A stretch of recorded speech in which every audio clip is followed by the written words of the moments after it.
Welcome into the best in paranormal podcasting. This is Darkness Radio. I'm your host, Tim Dennis. Split show tonight. We got a good show today, folks. We're going to start it out with some old friends first. Actually, first we're going to start out with a movie review. Then we've got some old friends. And then Brian Paone is going to be in. And we are going to talk about why he spent 8 weeks in a haunted asylum to try and write a book and got a whole different book out of it. It's an interesting second half of the program. First, we've got an interesting first part of the program. I got the privilege to see the movie Michael, a movie about Michael Jackson, which comes out this Friday at a theater near you. Some of you might have snuck ahead, went to Rotten Tomatoes, looked at some of the reviews there. I don't blame you if you did. I'm going to give you my own review of it. I don't know where you're at as far as a fan of Michael Jackson. Some of you may have been hanging on to some of the allegations that happened at the end of his life, and you may have one thought about him. Some of you may have denied the allegations that were thrown against him. You may have your own thoughts about it.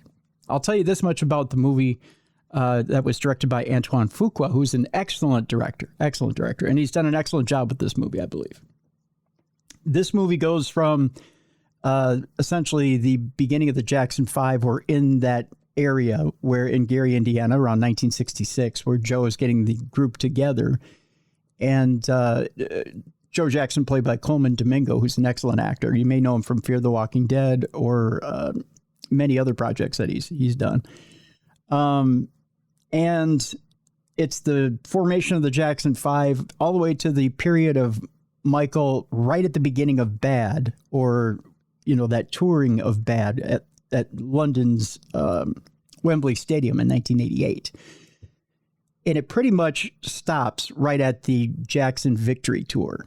So that's pretty much the last scene. The last scene you get is the Bad Tour in Wembley. But the last real active scene you get is the Jackson Victory Tour, where he declares his independence from Joe. In between, you kind of get this idea of Michael, and you get the rough sketch of who Michael is, which is really the idea of the movie, the formation of the movie. I'll hit the highlights here, folks, and that's this. The highlights and the good parts of this movie. Jafar Jackson channels Michael. He is Michael. Now, you may say he doesn't really at times look like Michael. I don't think he had to look like Michael to channel the spirit of Michael. I really do believe he channels the spirit of Michael Jackson. There's times where you sit and you almost shake because you're like, I think he's alive again. He's that realistic. He's there. Antoine Fuqua managed to recreate the Thriller video on the movie. You see what looks like John Landis, who's long gone as well, directing Michael, and you think you're there. And for those of us who are old enough to remember, there was a making of the Thriller video out there that you can watch, and it was like you were watching that live. Which, again, I shook when I saw it because I thought I was watching it all over again in IMAX. Again, Antoine Fuqua, I think, recreated some things very excellently. I thought Miles Teller was excellent as his lawyer, John Branco. There's some excellent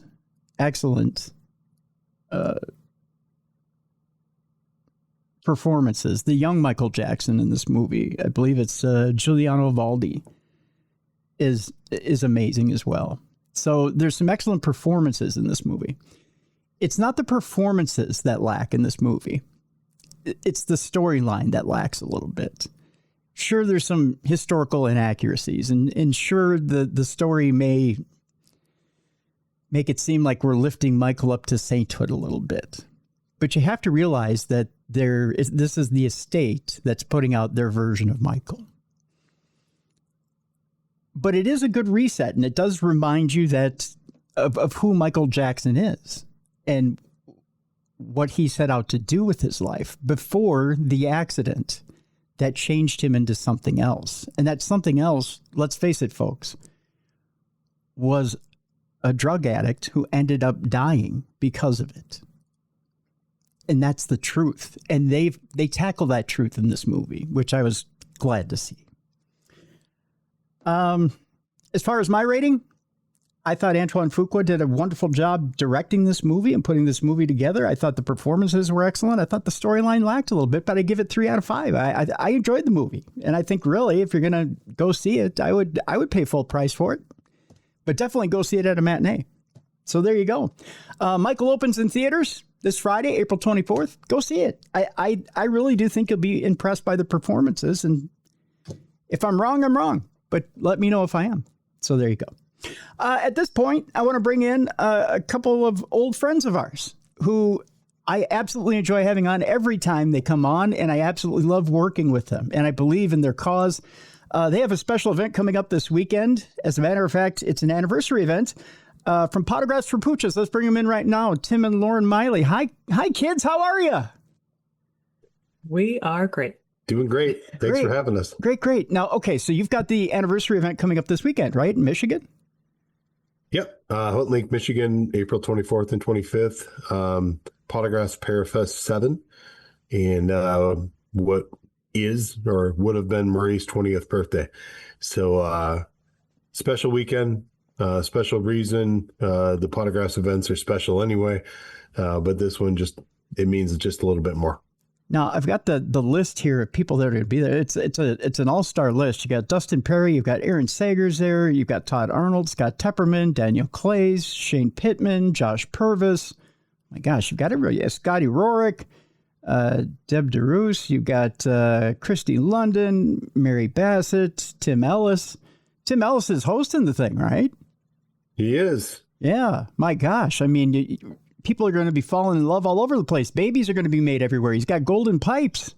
He really does. And last year was the first year he was our MC, and he did such a fantastic job and took all the pressure off of us because he actually ran the event for us. And I could not give him enough praise after last year. So it just made sense to have him back. Yeah. It's going to be a wonderful weekend. And folks, there's still a few tickets available. Not many, but a few.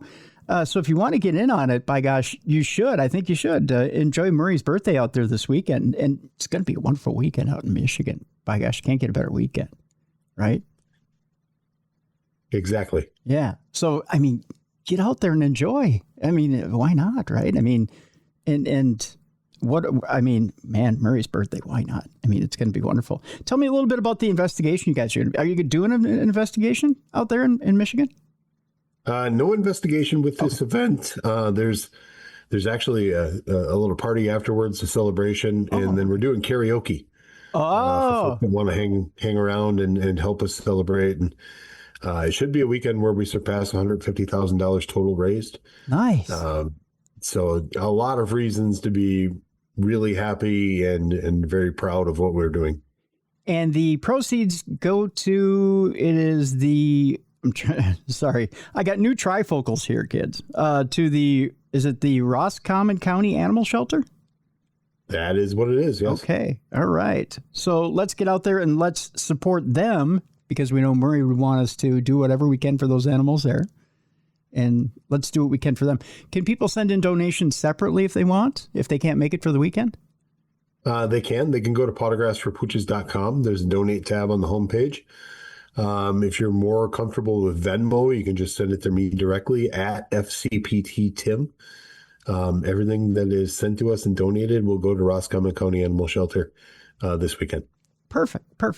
Okay, so there's other news here as well that you guys have. What other news did you have for us as well? Well, with the great events also comes some failures. And unfortunately, we had to cancel the Palmer House event on June 6th. Just really low ticket sales. Wanted to be fair to the owner and let him fill that weekend. Sounds like we may try again in the area, probably 2027. But it just didn't work out this weekend, and it's disappointing because we wanted to raise money again for Tri-County Humane Society. Good people there. We really enjoyed meeting them last year. So I don't think it's the last time we're in Minnesota, but right. Yeah. We'll be back. Yeah, absolutely. Absolutely. And we'll figure it out with Minnesota in 2027. Again, I would encourage people, especially myself working up at KNSI and being so close to St. Cloud, and I absolutely love St. Cloud as an area. It's again, a second home. I'm in the Twin Cities area, but I'm up there every other weekend and tight with the community there. If you can donate to Tri-County Animal Shelter and do whatever you can for Tri-County, I'd greatly appreciate it if you can put an effort forward and maybe drop a little something in the kitty over there, because those folks work extremely hard and they have an incredible success rate with placing animals up there at Tri-County. So if you can do whatever you can, and do it in the name of Murray, don't say I sent you. It has nothing to do with Darkness Radio or anything like that, or even Tim or KNSI. Tell them you're doing it for Murray and for Pawtographs for Pooches, and let them know that Pawtographs is still thinking about them, and just tell them, hey, extenuating circumstances this year, Pawtographs couldn't get out this year, but we're still thinking about Tri-County. We still love Tri-County, and we wanted to send a little gift. So let them know that we're still thinking about them. So we'd appreciate it if you can do that as well. But with low lights and low times come high times and high tides, right? There's another event coming up in the fall. I always get this wrong. It's Pawtographs. Packerland Paranormal Conference. Or as I affectionately call it, Triple Pecan. And it's our event in Green Bay. It's our first one in Green Bay. Green Bay is our home now. Really excited to have Dustin Perry joining us there, and some great investigators from the state of Wisconsin. We kept it local. There's a lot of people on that poster that folks in Wisconsin will recognize. We want them to come out and enjoy Wisconsin paranormal and get a little bit of Dustin Perry, and at the same time raising money for Safe Haven Pet Sanctuary. Yep. Good friends of ours. They do good work over there. And really looking forward to the first Green Bay Pawtographs event and making that a success. Yeah, you got Todd Arnold from Fox City Paranormal. You got Barnaby Jones from CAPS. You got Jeff, is it Finup from Badgerland Legends, right? Yeah. Todd Daring, paranormal investigator and podcaster. You've got Monty Raymond who's the MC, and Megan Hawk. Megan Hawk. Again, trifocals from Already Here Investigates, and Gail Burkle will be there from Port Oracle, and of course Scotty Rourke will be showing up as well. You got to love that Scotty's at these things, and he's continuing to show up, even though the ghosts absolutely want to badger him and knock him about. It's nice to have Scotty as a part of a lot of these events. There was a few years there where he wasn't at the events, but it just feels good. He's like a much older brother. I love him to death. Yeah. And just good to have him as part of the events again. Yeah, absolutely. It's good to see him out and about and at these different events. So again, folks, if you want to get in on either this weekend, please, this weekend at Murray's birthday celebration in Michigan, or the Triple PC Paranormal Packerland Paranormal Conference. Wait, no, did I get that right?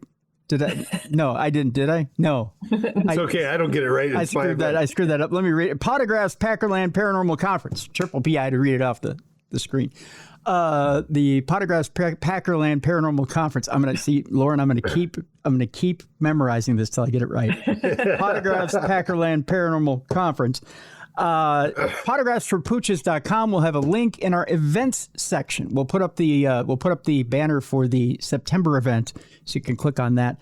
And by all means, head out to Wisconsin this fall. It's beautiful in the fall out there in Green Bay. I should know my Uncle Bob's out there. Yeah, and my Aunt Julie. You know, I know that my audience knows this, but my Aunt Julie was the news director out at WLUC for the longest time. I say that in the two. You're like, yeah, so, and. So yeah, I thought I'd get some brownie points here. I got nothing. She just retired, by the way. So she's in retirement. And then they're like, yeah, man. So, anywho, yeah. Whew, well, I scored my points there. You know, they used to be on the field all the time over there at Packer games. Wow. Could hear a fart in church in this place. And that'll do it. Anywho, so Pawtographs for Pooches. Check them out either this weekend, Murray's birthday in Michigan, or Green Bay in the fall. And we'll get something together for Minnesota for 2027. Sound good? All right. Sounds great. All right, Tim and Lauren, thank you so much for joining me today. I appreciate it. Thank you so much. And good luck. Good luck with Michigan this weekend, and good luck with Green Bay in the fall. Thank you. Thank you. Thank you. Love you both. We'll see you soon.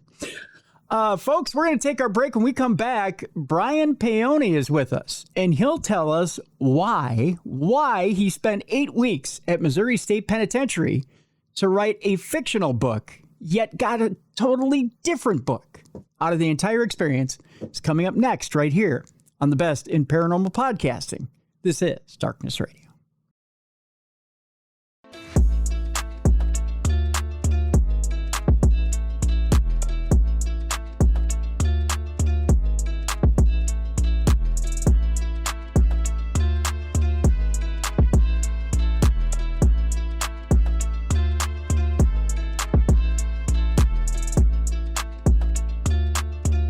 Welcome back, everybody, to the best in paranormal podcasting. This is Darkness Radio. I'm your host, Tim Dennis. All right. I promised you at the beginning of the program, we had a heck of a split show today, and we've got a great guest in the second half of the program here. He approached me by email, and I'm telling you, when I say that the story hit me right between the eyes and was unusual, I'm telling you, it was unusual, so I had to have him on. When someone tells me that they decided to check out a haunted asylum, not unusual. But when they decide to write a book inside that asylum because they're enamored with it, that's unusual. Because they had such unusual experiences. So let's get to it, shall we? Because I got a chance to read the book. And the book is good. It's a fictional book, but the fictional book is based on the experiences inside the asylum. And folks, I'm not going to blow the ending on this deal, but you got to read the end of this book, which is highly unusual. And some of the things that these spirits do within the asylum is unusual as well. So I applaud Brian Paone, who's our guest today, for the ingenuity that he's used in this book as well. Let me tell you about Brian, and we'll bring him in. Brian Paone is a Salem, Massachusetts native, displaced to Northern Virginia, and has been a published novelist since 2007. Brian has primarily been a speculative fiction author who doesn't know how to stay in his own lane. His novels feature an array of subgenres for those readers who dare to venture just outside of realism. Brian's a police detective in Maryland and has worked in law enforcement since 2002. He's a father to 4 children, a self-proclaimed roller coaster junkie, a Star Wars 501st member since 2005, and early May the 4th to him. A New England Patriots fanatic, and his favorite color is burnt orange. In 2019, he fulfilled his lifelong dream of becoming the proud owner of a 1981 DeLorean. So hopefully he won't time travel on us as we go through this interview. So let's welcome in now to the program, Brian Paone. Brian, how are you? I'm doing fantastic. Thank you. Thank you for having me. Thank you for being with us. Brian, I should mention, and I haven't yet mentioned the name of the book, which is These Walls Still Talk, which is a Get Haunted tale. Yes. And I apologize for not mentioning that that's the book, and we have a link in the description of this program to go get the book.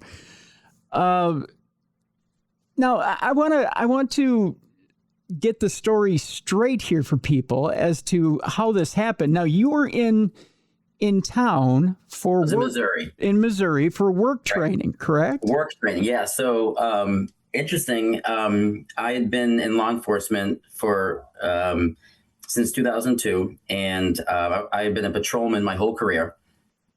And I guess I thought I had retired. Okay. I turned in my badge and my gun. Thought I was done with policing. I was really focusing on my writing career.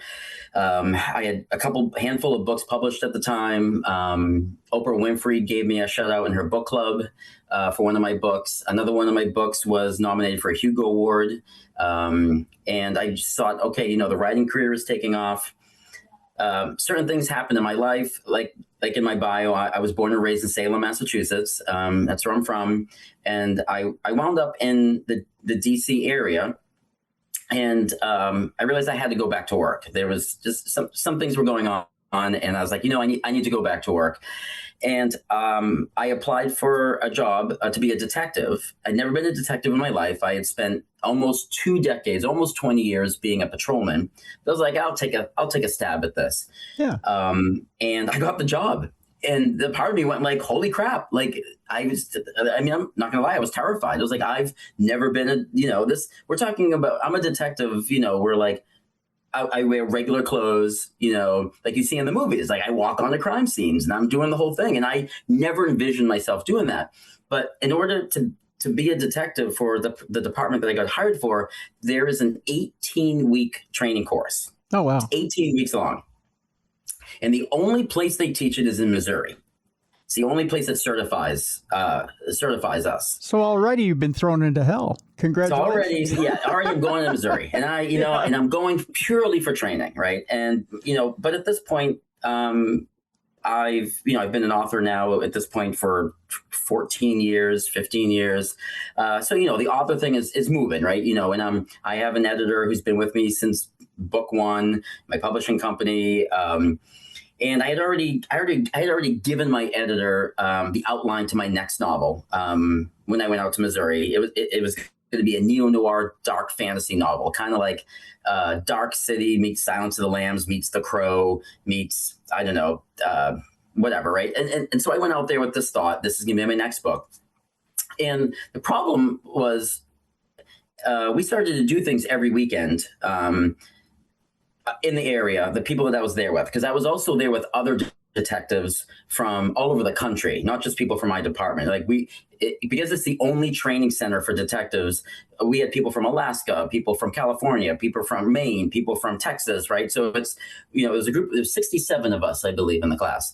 But we started to run out of things to do on the weekend. And one of the guys is like, hey, the Missouri State Penitentiary has overnight ghost hunts. You guys want to go do that? We're like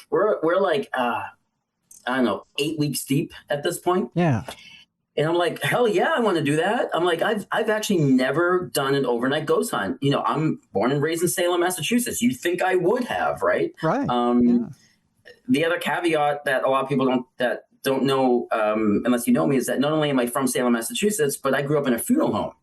Oh, wow. So my formative years was spent living over a funeral home from 8 to 16. And I was like, shoot, yeah, let's do an overnight ghost hunt at Missouri State Penitentiary. I went, didn't know what to expect. I had no idea that they were going to hand out actual ghost hunting machines, like apparatuses that you see in the movies. I was like a little kid getting these things. Like they passed out K2 meters to everybody. At the time, I did not know they were called K2 meters because I was so ignorant to ghost hunting. But I was just so happy to have one, right? I was even using it wrong at one point. Someone had to correct me. Like, I didn't know what it did. I'm like shining it in my face, Yeah. Right. But the ghost hunt ended at 3 a.m. I remember this very clearly. And when Missouri State Penitentiary like blows the whistle and is like, okay, we're closing up for the night, all I could think about was like, no, I'm not done. I could keep going. I hadn't been like bitten by the bug of something so incredibly fun before. Like we went back to, because we were living in barracks. We were actually living in like military barracks during this training. Okay. It's a paramilitary training course. So we went back to the barracks and I started Googling, like I went on their website. I was like, when is the next time they're having one of these events? I need to do this again. The next weekend they were having another one. But the very next weekend, the overnight ghost hunt happened to also include Nesper. And if you don't know who that is Ed and Lorraine Warren's company, who is in control of the Warren Museum items. Correct. And they were bringing a bunch of items from the museum from Connecticut to the Missouri State Penitentiary. and also a professional ghost hunting company called Get Haunted, who I'd never heard of before, were hosting the whole event. So Get Haunted were kind of the overall umbrella, and then Nesper and all the Warren Museum, the Conjuring stuff was going to be there. Now, let me stop you real quick here, Brian, because I have some particulars to ask you about when it came to that weekend. Yeah. Was it Tony Spira who was there from Nesper? Yep. Tony was there. Wade was there. The whole crew was there. That's where I met Tony. I became friends with all of them over time. As we progressed through the story, I became very close with those people on a personal level. Okay. And yes, but Tony, that was the first time I met Tony. Okay. Yes. So at this point, is Lorraine still with us? Is she? No, Lorraine and Ed have both passed. Okay. Yeah. So Tony and Wade and the rest of the crew had like power of attorney over the estate. Okay. And we're just trying to get a general time frame of when. No, I understand. That's a great question. It's a great question. So I go to the event. I buy the ticket. I'm like, I'm going back. I didn't know who Get Haunted was. I'd never heard of them before. But again, you got to remember that I'm not in the paranormal community, right? I had just been bitten by the bug 6 days ago. So I wasn't really up to speed. I knew who Nesper were only because of the Annabelle doll and the Conjuring movies. And that's my only that I knew that they were there. So we go, and there's like 100 people. It's like 100 tickets were sold to this event. So they bring us all into A Hall, Housing Unit 4, which is the largest building. And we're all in rows. And Rob, who's the co-owner of Get Haunted, he co-owns it with a woman named Sarah. He kind of does his speech. He welcomes everybody, and Nesper's in the back, and they have all the haunted or possessed, or whatever you want to call it, artifacts up. And Rob says, we're going to do 4 hours of 1 hour a station for 4 hours. So 4 stations, 1 hour at each station. And I'm going to break you up into groups. So he's like rows 1 through 3, you're group A. Rows this and this, you're group B. Rows C, and he kind of goes and he puts us in groups.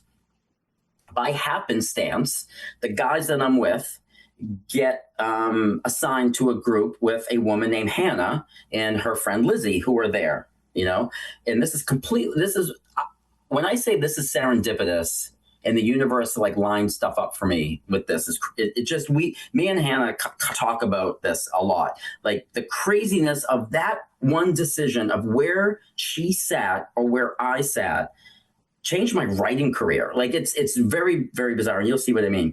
Sure. So Rob puts us in these groups. So the guys that I'm with from the academy, from the detective academy, and Hannah and her friend Lizzie, we become a group, and now we spend the next 4 hours together going station to station. And the stations are members of Get Haunted using high-end ghost hunting equipment at very high activity places of the Missouri State Penitentiary.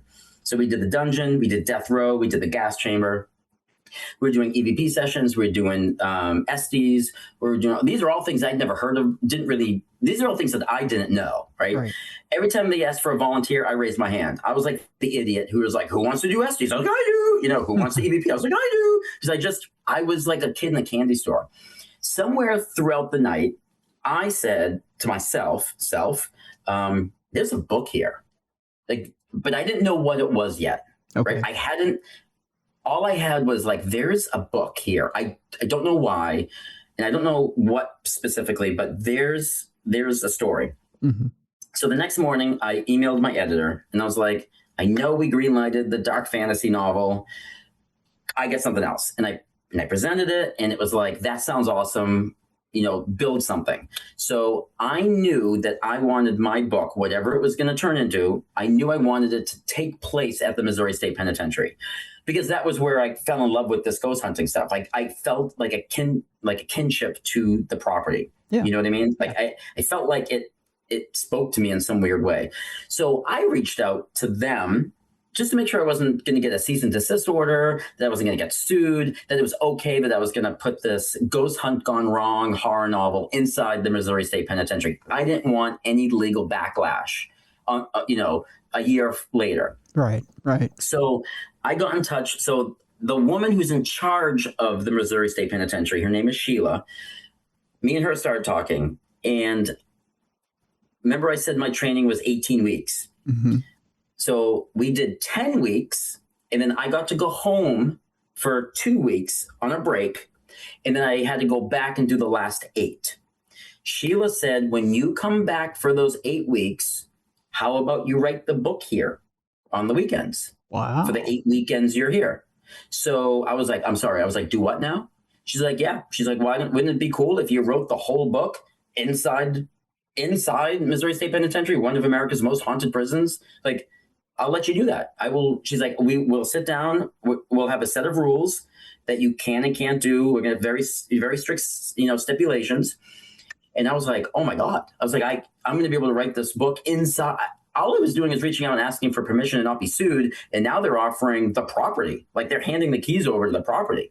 Well, I'm curious real quick here, Brian, before we move much further, how restrictive is it on your writing process? What do they tell you can't do when it comes to writing inside? So I could not be on the property if there wasn't a minimum of one staff member on the payroll, on the property somewhere. So as long as there was someone sitting in the gift shop in the office, I could be all the way in death row writing if I wanted to be. Okay. I just couldn't be the only person there in case, God forbid, I fell, I got hurt. I think it was an insurance thing. Yeah. There had to be someone else on the property, because if someone else is on the property, it's considered open, and I could never be there when it was closed. Right. So that was one stipulation. Another stipulation at one point became there was a lot of rules, like I couldn't bring food or anything but water into the other buildings while I was writing, in case it spilled, because there was no running water there. They couldn't clean it, so I couldn't bring like a thermos of coffee into A hall. Like, I had to only bring water. If I wanted coffee, I needed to leave it in the office. But the biggest one was that I couldn't be on the property as long as somebody else was there, I was good. And that also meant there was times I went, and for 6 hours, I didn't see another human being, but I knew someone was somewhere. I knew that there was an employee somewhere on the property, but I may have been left alone in death row for 6 hours in the dark writing, or the dungeon.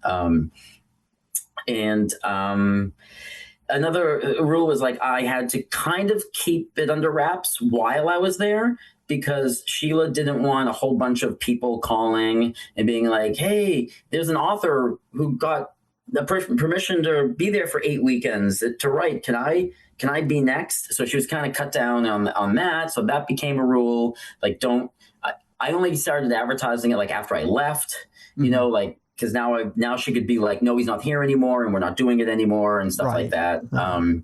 So we had stuff like that. And I made sure I never expected that kindness, that permission. So I made sure that anything Sheila said, not only did I do, but I did it, triple fold. Like, I made sure she was like, don't do this. I was like, absolutely not. I'm not doing that, because I didn't want to screw up this relationship. Like, this was, people pay, X amount of money just to do a 6-hour overnight ghost hunt there. And she's basically like, here, 6 weekends, like, here you go, right. And does Sheila say why you, Brian? Why did she extend this kindness on you? So she vetted me when I proposed when I first reached out to her and asked to even use it in the first place. I didn't hear from her for about a week, and I thought it was over. She spent the time vetting that I was who I said I was. She vetted that I was in law enforcement. So that kind of gives me a little bit more clout that I'm not going to be a weirdo. I'm not going to be messing things up. She vetted my author career. She vetted that that I'm on a publishing company, that I did have at the time 12 novels. She vetted that I was nominated for a Hugo Award. She vetted that I do a lot of book signings. Like, she made sure that she wasn't just blindly and blanketedly saying, sure, come on in.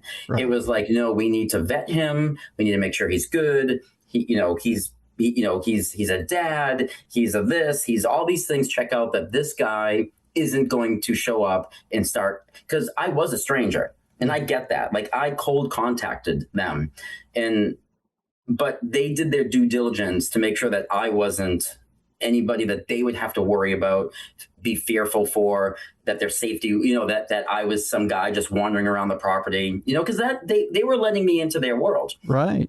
And they vetted me, and she said, yes. I flew out there and I took Sheila out to dinner, and we sat down and we had a game plan, and, she was very comfortable with me being there. When I came back from those 2-week break, my last 8 weeks of training was basically Monday morning to Friday afternoon. I was in training. I left the classroom, drove to the Missouri State Penitentiary, and basically didn't go back to my barracks until, Sunday evening. So I stayed there, and if you read the book, at the back is my diary. Yep. And I actually show the dates, the times that I arrived, the times I left, and then I kind of do a total at the end of how many hours I was in there. And I kept track of all of that. So it was cool to Monday through Friday being in training, and then the weekends, doing that. Which, by the way, that's an amazing bonus to the book. The fact that you have that all detailed there in that last chapter. I got to throw that kudos out to you there, Brian. The fact that you've detailed, and we'll get into a few of those experiences, but that you've detailed each and every experience that you've had inside while you're writing. It's kind of those little snippets are not only do we get an insight to your writing process, but also your personal relationship with not only the live staff that's there, but the unalive staff. The unalive staff, right? The unalive inmates. Yeah. I didn't know I was going to do that. That was never the plan. I did not go on the first night and say, I'm going to keep a diary and I'm going to include it at the back of the book. That was never anywhere in my brain. When I sat down to write on night 1, chapter 1, by the second paragraph, there was already something weird happening. I made a note of it. And when I left that first night and I realized I had 8 weird things happen to me, I said, you know what? I should probably keep doing this. And then at some point, I talked to my editor and I was like, would including my diary at the back of the book be weird? And she was like, nope. She's like, oh my God, that is a selling point. People are going to want to read this book, which is fiction, and then read about what actually happened to you while you were in there writing the book. That is so unique. That's crazy. So I started to keep super detailed notes of anything unexplainable. And I use the word unexplainable because unexplainable doesn't necessarily mean paranormal. It could, but I didn't want to say that every single pop was a ghost, right? But I did document every unexplainable thing that happened to me. And then, and I've had people who have bought my book and read my diary first because they were so interested just to see what I went through while I was there, and then go back to chapter 1 and start reading, the actual novel part of it. Well, I would encourage people not to do that. Don't do that, because it's more interesting to get the entire story first and then find out what happened to Brian. Yeah. Because if you're introduced to the characters first and get the they're all real people. Story. They're all real people. But there's pictures of them at the back of the book. There's real photographs of them. But it's more exciting to find out at the end of the book that everyone's real people. Yeah. That's kind of the nice surprise that you go, wait a minute, this, because and we're kind of, we're not really pulling back any curtains here by saying this, Brian, but a lot of times when an author fictionalizes real staff, they'll put, fake names or whatever to real staff. No, I did not. No. And you didn't. I got permission from everybody. Yeah. Yeah, which was the nice. Staff there, the staff at MSP, which is Missouri State Penitentiary. So that's the abbreviation. It's easier to say. Sure. But the staff at MSP are the most incredible group of people. They made my 8 weekends there enjoyable. So I fell in love with MSP's buildings in ominousness first, but it was the staff that made it feel like home. That staff welcomed me with open arms, across the board. So I miss them like on a daily basis. They didn't treat me like an outsider who's just writing a book. I was welcomed into this really tight knit like clique that they have with each other. And I got to step inside that. And I love them for that. In fact, if anybody, I can throw this in here, I'll plug now. They are having a These Walls Still Talk event September 12th of this year. Okay. And I am flying in and I'm the guest of honor. And I'm going to have books there for sale. And we're going to be the guests are going to be put into like little breakout groups. We're going to do this little pockets of investigations at certain points. I'm going to take people around and show them exactly it's different spots that they wrote at, that you read about in the diary. And the entire staff is going to be on that night. Like everybody you read about in the book is going to be there. And even Hannah, who's the main character, who's not a staff member, because she was the woman that was kind of happenstancely put in my group that first night. Yep. It is a very, very good chance Hannah is going to also come in for that as the main character of the book. So we're kind of doing a These Walls Still Talk thing at Missouri State Penitentiary in September. So if any of your listeners or watchers right now are like, heck, I'd love to do that, come on that weekend, that September 12th weekend. I believe tickets for that are going on sale very soon. But yes, we will be at MSP, the whole staff, me, Hannah, and we're turning it into basically a live version of my book. Oh, that's awesome. That's just going to be a lot of fun. Sheila has blessed off on it, and she's super excited, and she even might pop in. So it's going to be a really, really fun night.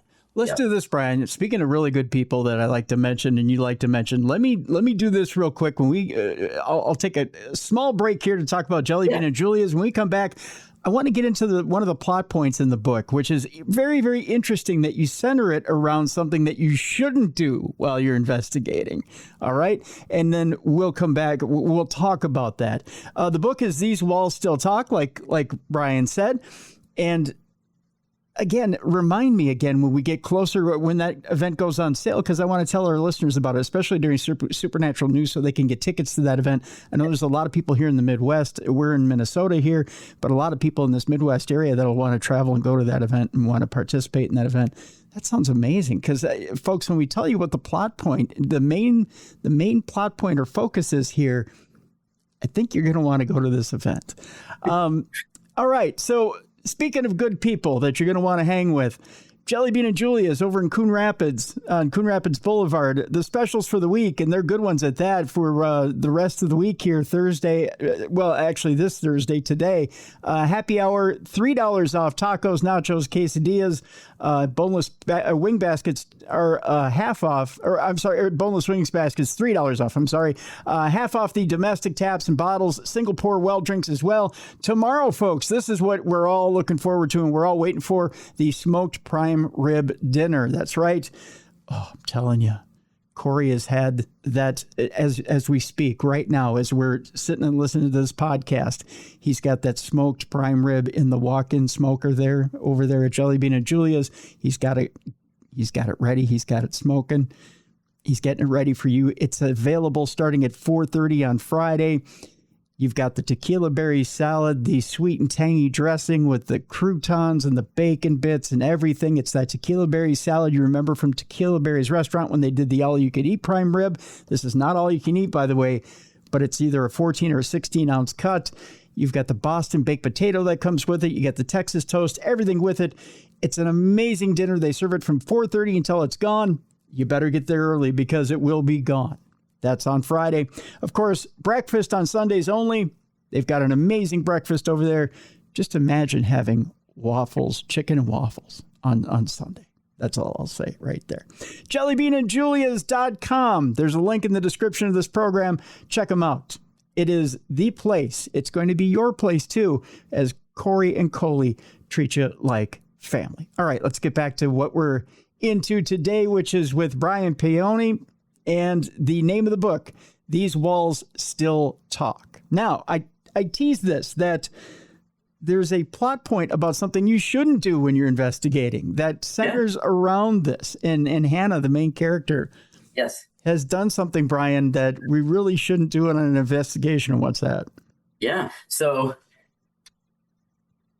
you shouldn't steal one of these. Oh, what is that? That's the one that Hannah steals in the book. Is it? Yeah. So it's the closet strip. So the inmates of Missouri State Penitentiary, this is real life, right? Not just my book, but when they come in, this is their version of a closet. So it's got these little loops. Okay. And they have to hang it on their wall, and then they can hang all their prison garb on it because they don't have closets in the cells. Okay. So that way their clothes aren't just in a pile on the floor. But they have to hand make these at the leather shop or the cloth shop when they come in. Most of the cells still have them hanging. Interesting. So I needed, as an author, right? Here we go. So we talk about, let me just hang this back up here. Sure. As an author, sure, I had an idea for a book, but you need a device.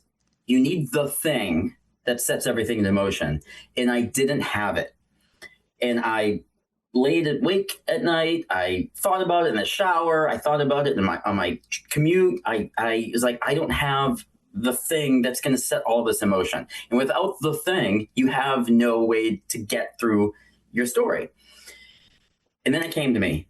All of these cells have these closet strips.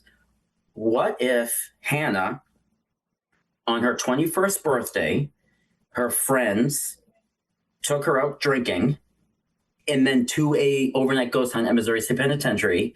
And we all know when you've had too much to drink and you kind of get egged on, you do silly things. She gets like egged on to steal one of these closet strips from a cell. So she steals a closet strip and brings it home. What she doesn't know is that the inmate who died in that cell is now attached to that closet strip because he made it when he got there. And now he is tormenting her in her apartment. So it's attached to the strip. So she brought, an attached entity home with her. Oh.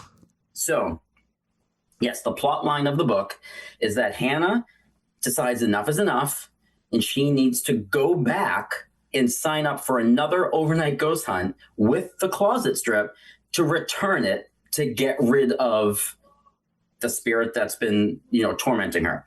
The problem is she was drunk when she took it and she can't remember what cell she took it from. Oh, that's rough. And if she returns it to the wrong cell, it's not going to work because it's not that dude's cell. So, and as you can see, as the night goes on, she can't figure out the cell. The spirits get more and more aroused. There is a ghost apparition so we're going to do real life and then my book. Okay. If you believe. In real life, there is a ghost there called Big Boy. He is seen many, many times through many, many guests. My daughter saw him during the book release party. Really? In the dungeon. She had such a reaction to him that she burst into tears and was just crying. Oh, no. He is known to be either very terrifying or very soothing, depending on how he approaches. But everybody's description of him is exactly the same. He's about 7-foot shadow figure, and he does this Jesus Christ pose where he kind of does this with his arms, and he comes at you really quickly. He did it to my daughter. And my daughter's not one to make stuff up. I know that, Jim. She was like, but he's the warden in my novel. Okay. He's the guy that is in charge of all the ghost inmates. So this is where the conflict of my novel comes from. Hannah's bringing back this artifact that has an inmate's spirit attached to it. If you are an inmate who has escaped from prison, you wouldn't want to be returned. No. So the spirit that's attached to the artifact is doing everything in its power to not let Hannah find what cell he belongs in. That way she can't return him. But if you're a warden of a prison and someone is returning one of your escapees, you're going to do everything in your power to make sure they don't leave again. Right. So the premise of These Walls Still Talk is that there are these humans in this overnight ghost hunt, and unbeknownst to them, they are now in the middle of a war between the ghost warden and the inmate that's attached to the artifact in this war. and the humans are trapped in the middle of it. And that is These Walls Still Talk. It's amazing, folks. I'll tell you, Brian has taken a lot of reality, thrown in a little bit of fantasy, and let his imagination go wild with it. And it's quite exciting towards the end. I'll tell you that much. And there's the Missouri State Penitentiary riots of 1954 that really happened. I did weeks of research on that because I knew that I wanted the riots to happen again as a residual haunting. So there's a big chunk in the middle of the book where the main characters get caught up in a riot that happens every night because the ghosts are stuck in this residual riot haunting. And everything about the riot is true. I did not fabricate anything in the novel. So all the things the ghosts do in that riot, there's documented cases of those things happening by one of the rioters. Oh, wow. And so basically this is really a historical fiction novel first, then a haunted, ghost story second, because everything that the ghosts do are truly based on things that happened to that prison in real life when it was open. And that was important to me. Something else that one of the tour guides told me, her name is Reese, I can call her out. Reese told me that one of the things that she loved about the book from a tour guide perspective was that I kept the entire property as is. Meaning I didn't put a staircase where there wasn't one because I needed there to be one as an author. I didn't take away, a cell because because my plot didn't have one. I used MSP as it stands, and I made my book work within the confines of the buildings, and as opposed to manipulating the buildings and changing them because they wouldn't work as is. That way, if you read These Walls Still Talk and then go to Missouri State Penitentiary, you have a map to the buildings in my book.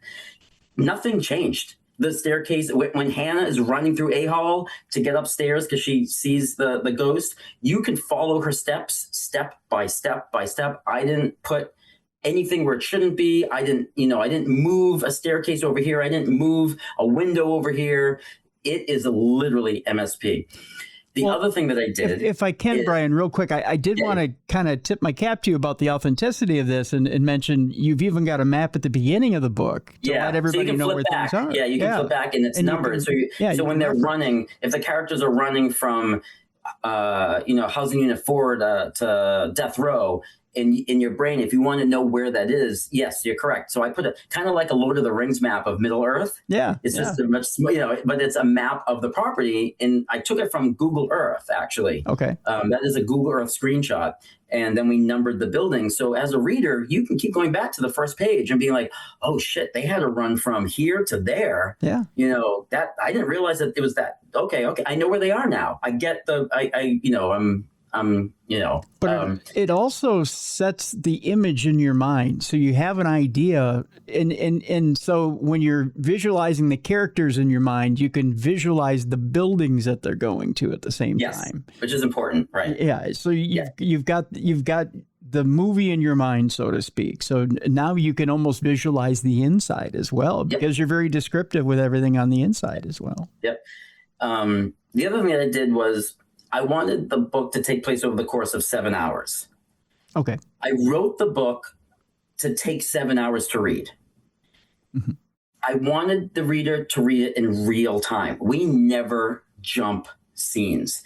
I wanted it so you were watching a 7-hour GoPro on Hannah's forehead that never cuts. I know I succeeded because my audiobook, and for anybody out there watching, all of my books are available in paperback, ebook, and audiobook. The audiobook to this is 7 hours and 12 minutes. So I know I got it pretty dang close. So it opens with the main characters showing up at MSP for their ghost hunt.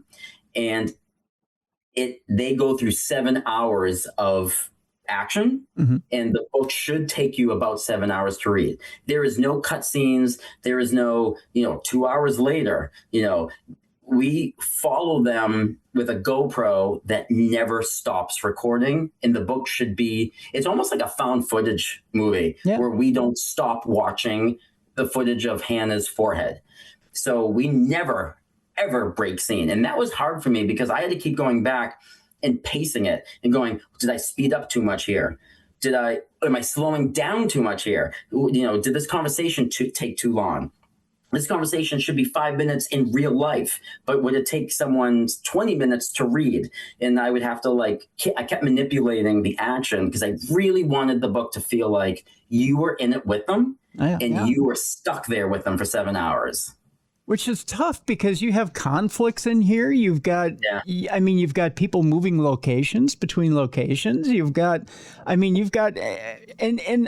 again, I tip my cap to you because everything is just people who are seasoned investigators who have been on big investigations, because this is not a small investigation. You got about 75 people who are on this investigation. Right. These are big moving parts between big buildings, right? Right.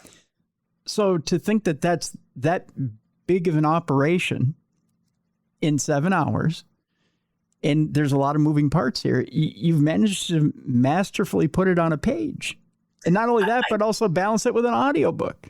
Yeah, I did. The audiobook was interesting to keep on track. But I really, when Get Haunted did that event where they moved us around for 1 hour per station, I think if I hadn't experienced that, I wouldn't have been able to write the book the way I did. I think being able to be part of that, I understood what it felt like to be in a location for a full hour. Mm-hmm. And because in real life, I was the one who kept volunteering. Mm-hmm. In the book, the other main character, Christian, is the one who keeps volunteering. So he was like me, and I had things happen to him that really happened to me, when I was volunteering for stuff, which was a lot of fun to write. And I knew how long an SD session took because I had just done it. I knew how long an EVP session took because I had just done it. I didn't want to rush it, but I also didn't want to draw it out for dramatic sake because then that's not how it really works. Right. My goal was to actually give the reader, who maybe has never been on a professional ghost hunt before, a true sense of actually what it feels like to go on one. So I was like, hell, if Rob is doing a 45-minute EVP session, this chapter should take you 45 minutes to read. Yes, I'm having things happen, scarier things than what happened in real life because it's a horror novel. So I'm having those, things come in, but that station should take the reader 45 minutes to read. And when I would read that chapter back, if I was too short or too long, I would have to go in and adjust it because I wanted the reader to feel like they experienced what the characters experienced and didn't have these weird time jumps. Well, and I think that's key too. Your timing is just right. There's nothing that lags. There's nothing that there's no dead time in any of these chapters. Everything moves along. It was hard. It did not come easy. It's incredibly hard.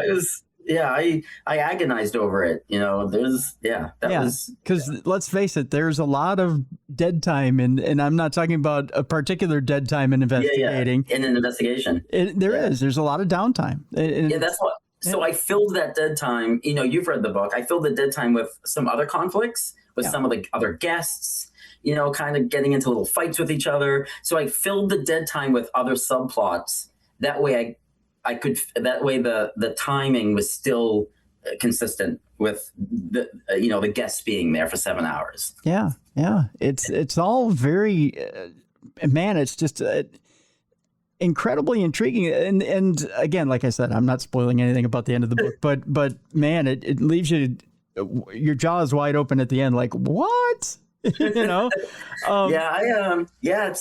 ending has been, I've gotten some interesting reviews because of the ending. It's been everything from, gave him satisfaction, this ending was brilliant, I didn't see it coming, and everything from you son of a bitch, I've gotten, the needle has gone both ways with some of the reviews I've gotten. Mm-hmm. So I'll just give people this, you do have to suspend your disbelief a little bit. Mm-hmm.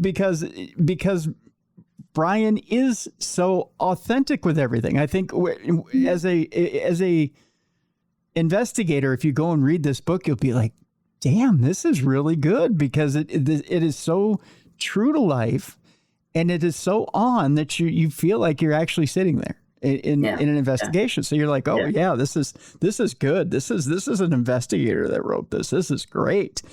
But I'm not an investigator, though. Like, that's the thing. Like, I'd been on two, but no one would know that, though, Brian. If they I think I was so enamored by it that I just paid attention. I was like a little kid seeing, Disney World for the first time. Mm-hmm. And didn't know Disney World existed until they got there. I mean, I was starry-eyed, and I couldn't believe that people actually did this. And I was, the other thing that I did with the book is I tried to follow the Full Metal Jacket formula, where the first half is the ghost hunt, where the ghosts aren't necessarily, ticked off quite yet. And then, in Full Metal Jacket, the first half is the boot camp stuff, and the second half is the war. And I did consciously try to use Full Metal Jacket as a reference, where the first half of the book is those breakout groups for those 4 hours. Yep. And then the second half is the 3 hours of the war, right? Okay. So we have the 4 hours of the boot camp, and then we get the 3 hours of where it's just, all out, pandemonium, paranormal, attack. Right. So I very much like the way Full Metal Jacket did that, with how Stanley Kubrick, did that movie. Mm-hmm. And I did try to have this sense of, we're doing the investigations, some weird things are happening, we're not really getting into the thick of it, and then boom, we're now being shot at, Yeah, so now we're in it. Now we're in it. All right, so we're in it. Let me ask you this, because I don't want to give away too much more about the book. We've given away quite a bit already.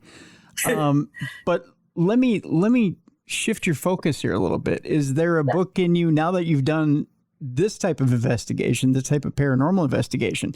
Have you ever been out in the woods, say, looking for Sasquatch? Mm-hmm. Yeah. So I don't think you and I talked about this, so this may even be new to you. This is new to me then. Yeah. This is so you're getting this new, right? And we didn't talk about this because all of our communication was about MSP and These Walls Still Talk. So I don't know how much time we have left to talk, but we've got a few minutes left. Yeah, we've probably got about 10 minutes. So yeah. Okay, so I'll shift gears and I'll talk really fast. Sure, go ahead. So I was a guest of honor at Get Haunted's Supernatural Soiree because I wrote the book. When I got there, Wade Kirby, who works for Nesper, he's actually the guy in charge of the Annabelle doll, was there. Me and him had a couple drinks together. He said, "Hey, have you thought about making this a series?" I said, "Absolutely not. It's one and done. I don't know how this could be a series." He said, "I want you to meet somebody." He brought me over to a table. He introduced me to Ernie and Denise Pack. Ernie and Denise Pack owned the Ditto House in Kentucky. The Ditto House is considered one of Kentucky's most haunted houses. He said, "You guys should meet, because maybe if there's another book, you guys should talk about it." Me and Ernie and Denise talked. It was through talking to them that I decided to write another book that is not connected to These Walls Still Talk. It's what's called a interconnected standalone. So think of Scooby-Doo, think of Hardy Boys, think of Nancy Drew, think of the Babysitter's Club, think of Goosebumps, right? Mm-hmm. They own the Ditto House. They offered for me to come and stay at the Ditto House for 3 weeks with no break. Like, I move in for 3 weeks. Wow. In Kentucky's most haunted house. But they live, the woods surrounding their house is one of the most active Sasquatch woods in the East Coast. So they have Sasquatch sightings. They've had Sasquatch in their house. There is a Sasquatch footprint that they took a picture of in their dining room. What? So I got to go there for 3 weeks. And I know this could be a whole nother show. But so I went and wrote a Get Haunted tale, the next Get Haunted tale novel. It's called Unpacking the Ditto House. It comes out May 14th next month. This is brand new. I just came back from it. Okay. It is 50% a haunted house novel, 50% a Sasquatch novel.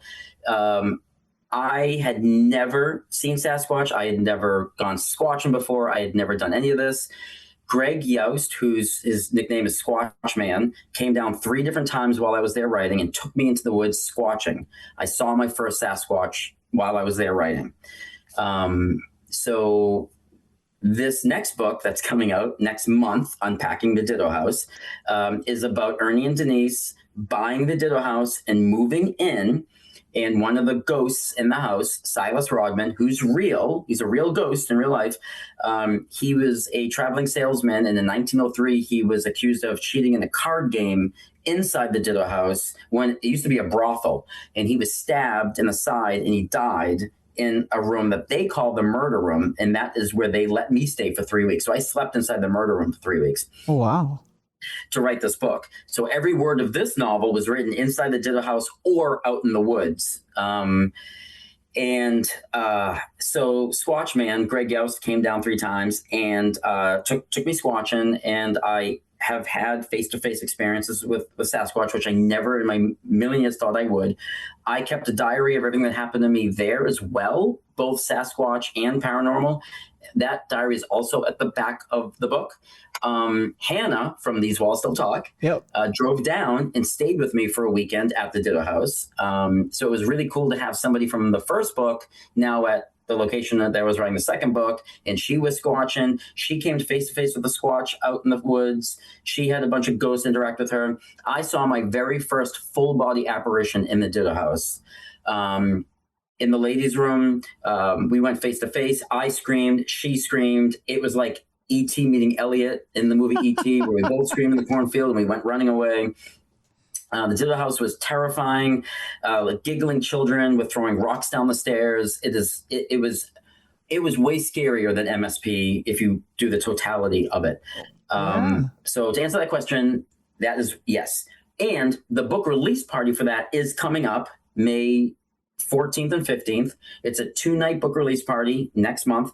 Night 1 is a ghost tour of the Ditto House. Night 2 is we are going squatching for 6 hours in the woods with Squatch Man. He's coming in from Indiana, and he is hosting anybody who wants to go. Tickets are super cheap. The ghost tour of the Ditto House is only $20, and the squatching of the woods is $50. And there's going to be food. I'll be there. The books will be there. Squatch Man's coming from Indiana.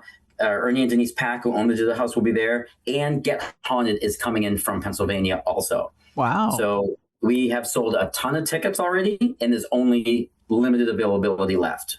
So, so that is the new book, and that is what's happening now. And if you want an opportunity to come face to face with a Sasquatch, the Squatch Man is like the Sasquatch whisperer. I mean, the first time I saw one, I didn't know what to do with myself. It was the weirdest. It was, and I talk about it in my diary, where it's just this overwhelming feeling where you're like, it's so much different than what I think everybody thinks it is. So Sasquatch plays a major part in this book.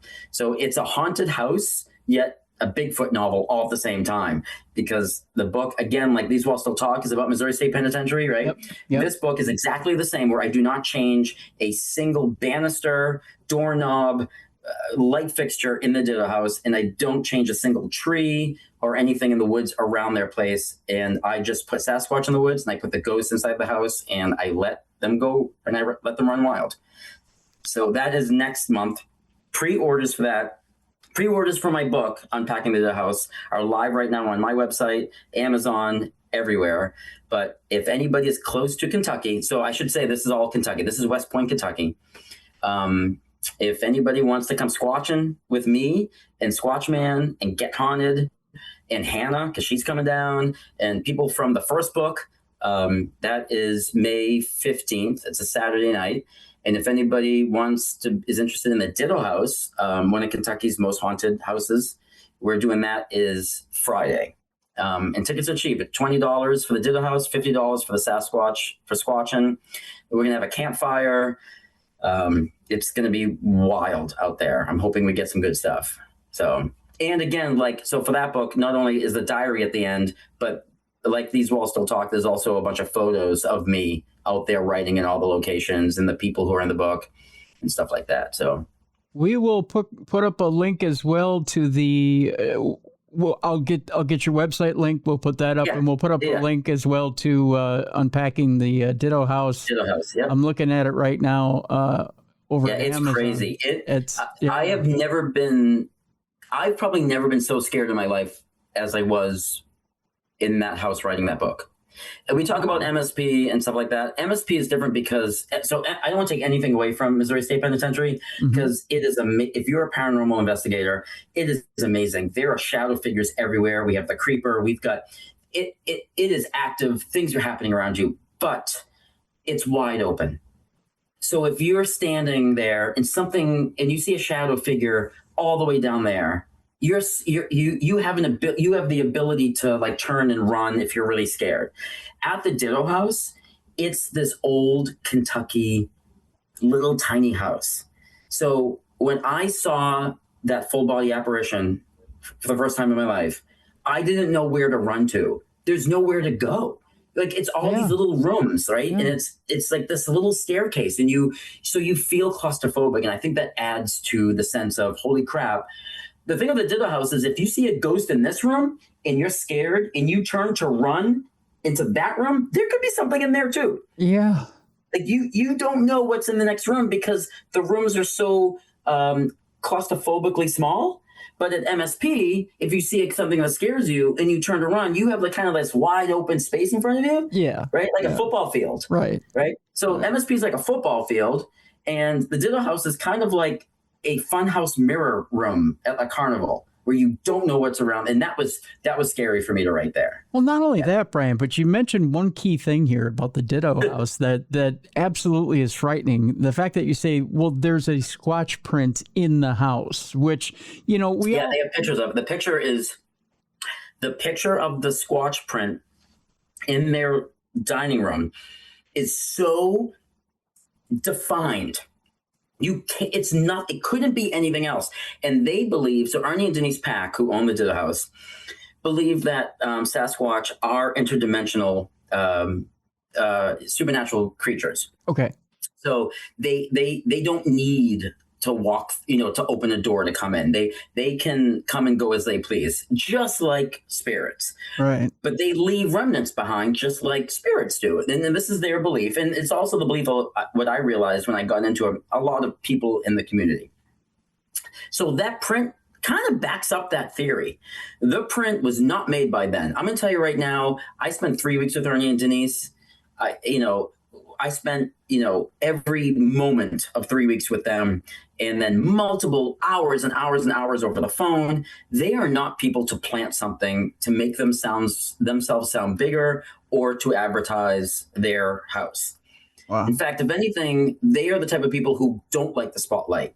Yeah. They keep trying to shy away from it.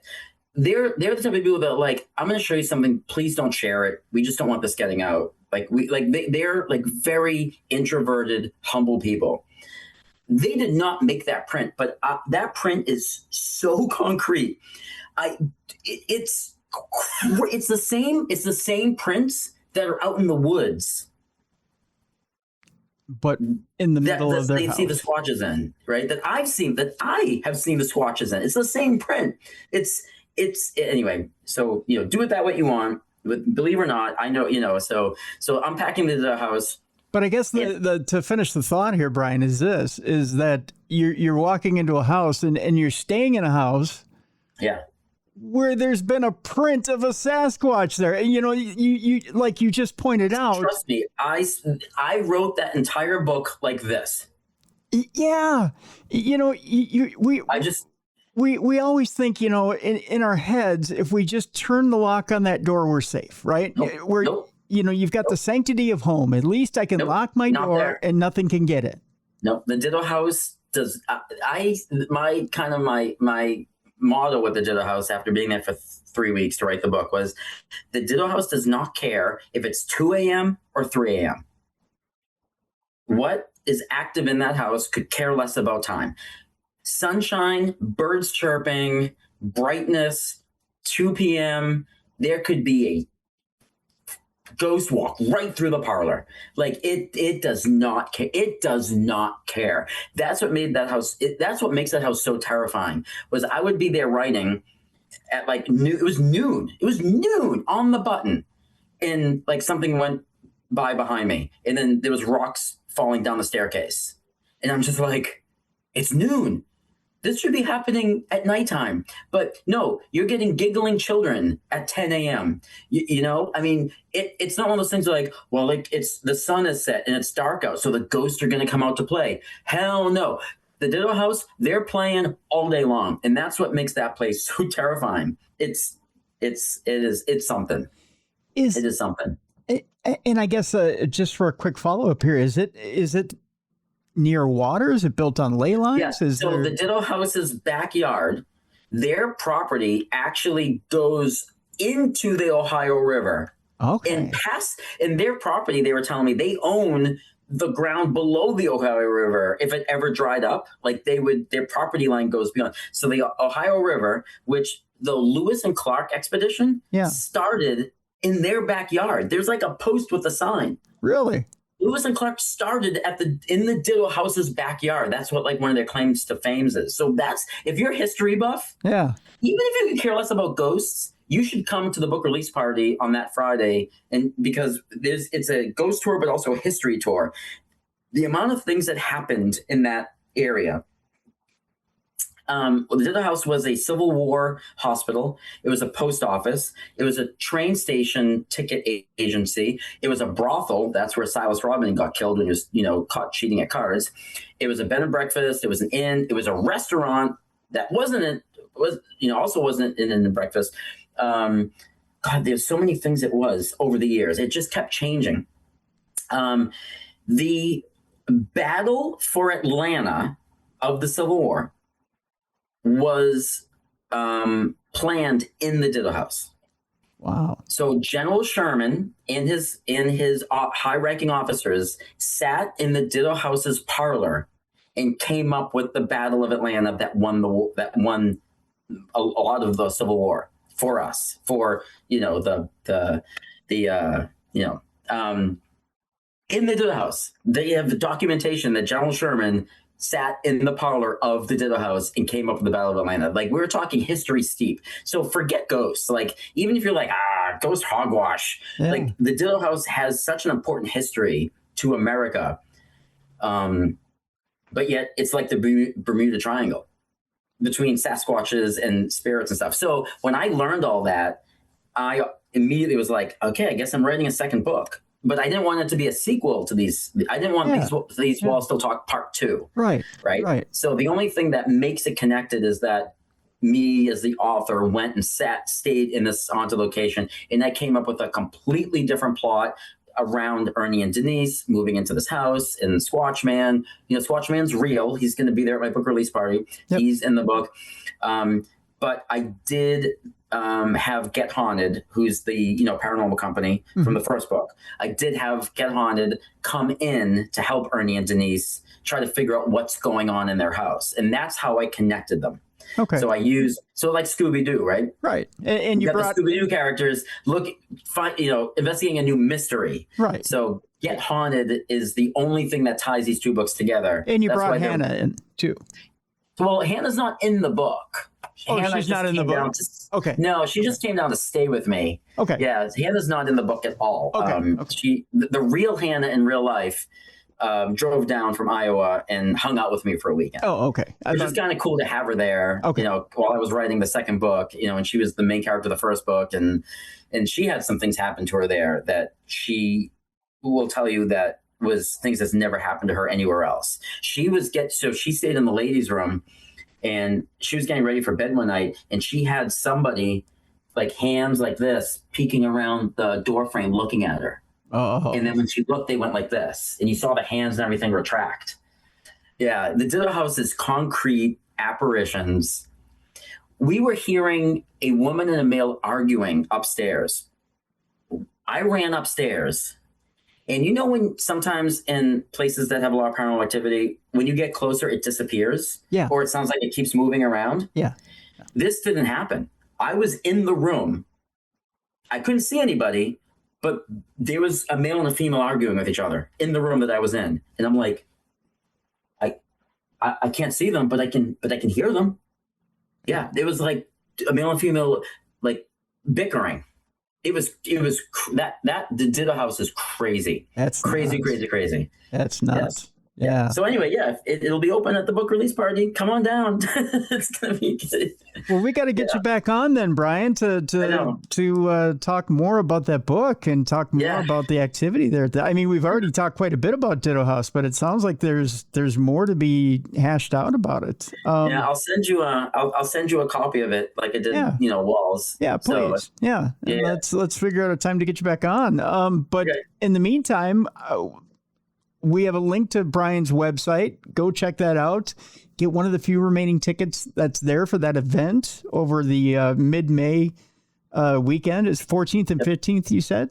Yeah, I believe it. That's Friday and Saturday. Okay. So Friday night is the Ditto House. Saturday is the woods with Sasquatch. So, okay. Yeah, it's on my website. I can't remember. I'm so bad with dates when it comes to stuff like that. But if you go right to my website, it should be right at the top. Okay, let me. As soon as you go to brianpaone.com, at the very, very, very top is a announcement bar. I think it's probably you said if it's Friday, Saturday, it'd be 15th, 16th. I'm going to agree with you because 15th and 16th. Okay, so it'd be 15th, 16th of May. That's all right. 6 and 1/2 dozen of another, right? That's Friday and Saturday. That's right. That weekend in mid-May. So check out that event and wow. But yeah, and the book that we're talking about today, These Walls Still Talk, an amazing book. Go get that book now. And as a matter of fact, either way, whether it be paperback or Kindle, it is an amazing, affordable book that you are going to be bowled over by. So even audiobook. The audiobook, I think, is $9.99 or something stupid. So actually, there's an amazing membership trial price to it right now. If you decide if you're on an audiobook on Amazon, you can get an amazing break on it. I'm not going to tell you how much, but I'll just say if you'd rather listen than read, the audiobook is out there. It is, and you can get an amazing break on it as well. So. But Brian, I want to thank you so much for being with us today. Yeah, thank you for having me. Yeah, it's great. Thank you very much, folks. We are up on the weekend, and here's the deal. A couple of notes for you before we go. One, the Darkness Radio Apple app is available and updated. Go get your updates. If you offloaded it for some reason off your Apple products, please re-upload or however you would say it. You know what I mean. But reactivate it, and it's an easy one-stop shop for everything. Not only getting your Darkness Radio shows, but also ways to contact us. You've also got Jeff Belanger's program there as well, and some other goodies there. Also, an easy way to get to the Darkness Radio shop. There's True Crime Tuesday and Darkness Radio swag. They're brand new stuff, and we're adding brand new products every day. That's the other thing. So either that or darknessradioshow.com is the other way you can get to our shop. But brand new swag is coming out, especially for summer. Brand new stuff for summer is coming out. So be sure to check out the shop as well and support the show. We'd appreciate it if you would. Second, I'm a little behind on videos. But we should be caught up by the weekend, especially this weekend, because I'm not at KNSI this weekend. So look for new videos. About to hit you big time with new videos. Third, it's going to be mighty, mighty warm. At least it is here in Minneapolis. I know it's supposed to be warm throughout the country. We've had a lot of cold weather, and now we're getting warmer. I'm sure there's a lot of cleanup to be done around the yard, a lot of cleanup to be done, especially spring cleaning to be done in the house. You have elderly and disabled people who need your help. They need the help around the yard. They need the help in the house. If you could be a light in someone's darkness this weekend, go help the elderly and disabled with their spring cleanup. A message from your friends here at Darkness Radio. For Maile Fox, for Jessica Freeberg, for Beer City Bruiser, for Travis Thorpe, I'm Tim Dennis. Thank you so much for continuing to listen and watch the best in paranormal podcasting. Continue to rate and review us and give us a 5-star review. We would appreciate it. We'll see you next week right here on Darkness Radio.